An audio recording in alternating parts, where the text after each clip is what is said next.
Okay, so we're back doing my Valentine Grab and Go kit. I stitched around this curve in the heart, and I'm coming up to where I first started, and I'm going to show you how to make your finishing kind of disappear. So I'll continue to do the rest of my stitches. I really enjoy working with wool. It's just, I love feeling the needle go right through all that fiber. It's just so relaxing. Alright, so the next little bit is going to go right here. Now sometimes, I'm going to confess, I may have not enough space, too much space, and it's not really spaced out enough. I will take out a couple of stitches and redo my work if I feel like it's going to be too noticeable. But it looks like I got kind of lucky on this one. So my last stitch is spaced out evenly, just about like the rest of them.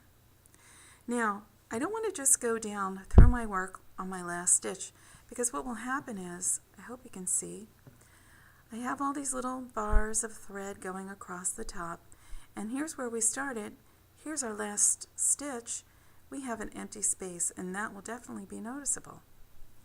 So what I like to do is, after I make that last stitch, I come from the right to the left with my needle, and I just want to go under that loop a little, and it makes it loop over and look like that's where the next bar would have been, and you can't really tell where it started.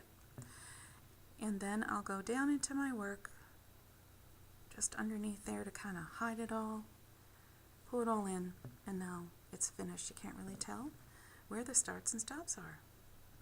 Okay? Let's give that a little more of a tug. There we go. And now we're to the back of the work. We repeat that same knot. And travel a bit with our floss through the work. Good, like about an inch or so. And snip. Alright, so our first heart is down, it's in place, and we're all ready to go. So to continue, I'll take my next heart, I'll space it out where I like. I want to make sure it's similar in placement to the one where I started. I just use sometimes just a little bit of my fingers just to measure. You could use a ruler if you really want. Another way of doing this would be to crease your work, but that really kind of gives an even shape, and your hearts, of course, are an odd number. They're 5, and so you really are better off using each of the scallops alternately, and then placing it just by eye is really about all you need to do. So after I stitch all of my hearts down, I'm then going to take my brown circles, and they're going to rest right in the alternating scallop, just about in the middle. I like to look at the distance here, but I also want to, I don't want to put it too close to here. I want to kind of balance how it looks.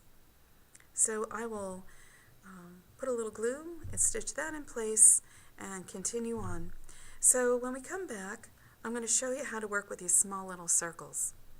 Okay? Thank you.